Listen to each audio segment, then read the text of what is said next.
एक छोटे, भूले बिसरे शहर के मध्य में एक पुराना रेलवे स्टेशन था, जिसके जीवंत प्लेटफार्म अब अतीत की छाया से घिरे हुए हैं।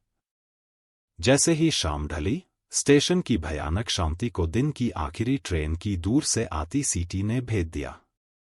वह एक धुंधली शाम थी जब मियाँ, एक थकी हुई यात्री, स्टेशन पर पहुंची। उसकी पहली ट्रेन छूट गई थी और अब उसे आखिरी ट्रेन के लिए अकेले इंतजार करने की नौबत आ गई थी। जैसे ही उसने मंच पर कदम रखा, उसकी रीढ़ की हड्डी में एक ठंडक दौड़ गई, लेकिन उसने इसे महज नसों के रूप में नजरअंदाज कर दिया। हर गुजरते मिनट के साथ कोहरा घना होता गया और स्टेशन एक अलौकिक धुंध में डूब गया। मियाँ मंच पर टहल रही थी, उसके कदमों की आहट शून्य में गूंज रही थी। बेचैनी की बढ़ती भावना को महसूस करते हुए उसने इधर-उधर देखा, मानो अनदेखी आंखें उसकी हर हरकत को देख रही हों। अचानक कोहरे के बीच से एक आवाज गूंजी, जिससे मियाँ की रीढ़ में सिहरन दौड़ गई। तुम्हें यहां नहीं आना चाहिए था, यह फुसफुसाया, दूर तक गड़गड़ाहट की गड़गड़ाहट के बीच बमुश्किल सुनाई दे रहा था। मियाँ जड़ हो गई, उसका दिल उसकी छाती में जोरों से धड़क रहा था।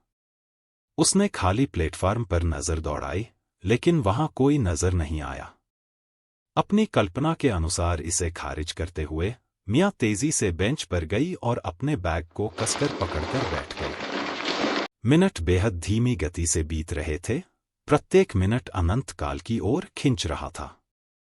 जैसे ही मियाँ को डर लगने लगा कि वह रात भर फंसी रहेगी, तभी कोहरे को चीरती हुई ट्रेन की दूर की सीटी सुनाई दी। जैसे ही ट्रेन स्टेशन पर रुकी, मियाँ में राहत की बाढ़ आ गई। वह अपनी सीट से उठी, चढ़ने के लिए तैयार थी, जब उसने इसे दोबारा सुना, आवाज पहले से भी अधिक ठंडी और अधिक खतरनाक। अब चले जाओ, जब तक तुम अभी भी कर सकते हो, यह फुसफुसाया, जिससे मियाँ की रीढ़ में सिहरन दौड़ गई। लेकिन मियाँ ने इस जगह को पीछे छोड़ने की ठान ली थी। आवाज को अनसुना करते हुए वह ट्रेन में चढ़ गई और खिड़की के पास एक खाली सीट पाई। जैसे ही ट्रेन स्टेशन से आगे बढ़ी, मियाँ ने राहत की सांस ली, यह विश्वास करते हुए कि वह छाया में छिपी हर चीज से बच गई है। लेकिन रात की कुछ और योजनाएं थीं। जैसे ही ट्रेन पटरी पर दौड़ रही थी, मियाँ देखे जाने के एहसास से बच नहीं सकी। उसने घबराहट से इधर-उधर देखा, लेकिन अन्य यात्री उसकी बढ़ती बेचैनी से बेखबर अपनी ही दुनिया में खोए हुए थे। ऐसा लग रहा था कि यात्रा अंतहीन रूप से खिंचती जा रही है, पहियों की लयबद्ध गड़गड़ाहट एक सम्मोहक ड्रोन बन रही है। मियाँ ने अपने फोन से अपना ध्यान भटकाने की कोशिश की, लेकिन सिग्नल कमजोर था और बैटरी खत्म हो रही थी। निराश होकर मियाँ अपनी सीट पर पीछे झुक गई और एक पल के लिए दमनकारी माहौल से बचने की उम्मीद में अपनी आंखें बंद कर लीं। लेकिन नींद में सांत्वना पाने के बजाय वह परेशान करने वाले सपनों से परेशान थी। अंधेरे में छिपी छायादार आकृतियां उसका नाम फुसफुसाती हुई। जब मियाँ जागी तो वह भ्रमित थी, उसे समझ नहीं आ रहा था कि कितना समय बीत चुका है। ट्रेन अब एकदम शांत थी, अन्य यात्री कहीं नजर नहीं आ रहे थे।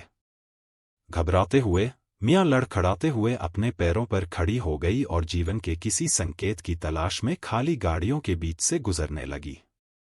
लेकिन ट्रेन सुनसान थी, मानो वह दुनिया में अकेली बची हो। मियाँ का दिल तेजी से धड़कने लगा क्योंकि उसे एहसास हुआ कि ट्रेन अब आगे नहीं बढ़ रही थी, वह अंधेरे से घिरी हुई बीच में ही रुक गई थी। भयभीत होकर मियाँ आपातकालीन निकास तक पहुंची और अपनी पूरी ताकत से उसे खींचा, लेकिन वह टस से मस नहीं हुआ। हताश होकर उसने खिड़कियों पर हाथ मारा और बाहर शून्य में मदद के लिए चिल्लाने लगी। और फिर उसने यह सुना, आवाज पहले से कहीं अधिक ठंडी और खतरनाक, खाली ट्रेन में गूंज रही थी। आपकी अंतिम मंजिल पर आपका स्वागत है, यह फुसफुसाया, जिससे मियाँ की रीढ़ में ठंडक आ गई। डूबती भावना के साथ मियाँ को एहसास हुआ कि वह ट्रेन में अकेली नहीं थी। कुछ भयावह छाया में छिपा हुआ था, कुछ प्राचीन और द्वेषपूर्ण, उसकी आत्मा पर दावा करने की प्रतीक्षा कर रहा था।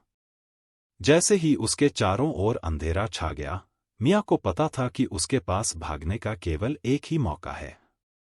कांपते हाथों से उसने अपने बैग में हाथ डाला और सिग्नल की झिलमिलाहट के लिए प्रार्थना करते हुए अपना फोन निकाला। और फिर चमत्कारिक रूप से यह प्रकट हुआ, रिसेप्शन का एक बार, जो कॉल करने के लिए पर्याप्त था। कांपती उंगलियों के साथ मिया ने आपातकालीन सेवाओं को फोन किया और मदद के लिए फुसफुसाते हुए अपनी गुहार लगाई। उसकी आवाज बाहर तूफान की गर्जना के बीच मुश्किल से सुनाई दे रही थी। मिनट घंटों में बदल गए और मिया भयभीत चुप्पी में इंतजार कर रही थी। उसके चारों ओर अंधेरा छाया हुआ था। और फिर आखिरकार उसने दूर से सायरन की आवाज सुनी, जो अंधेरे में मुक्ति का वादा था। जैसे ही बचाव दल ने दरवाजे तोड़ दिए और ट्रेन में रोशनी भर दी, मिया उनकी बाहों में गिर गई। उसका शरीर राहत से कांप रहा था। वह अंधेरे के चंगुल से बच गई थी, लेकिन वह जानती थी कि उस रात जो भयावहता उसने देखी थी, वह उसे कभी नहीं भूलेगी। और जैसे ही ट्रेन एक बार फिर स्टेशन से आगे बढ़ी, मिया ने खाली प्लेटफॉर्म पर नजर डाली, यह जानते हुए कि वह मौत से भी बदतर स्थिति से बाल-बाल बच गई थी। क्योंकि उस परित्यक्त स्थान में परछाइयां महज रहस्यों से कहीं अधिक रखती थीं। उन्होंने खोए हुए लोगों की आत्माओं को अपने पास रखा था, जो हमेशा के लिए दुनियाओं के बीच धुंधलके में फंस गए थे। और मिया को पता था, डूबते हुए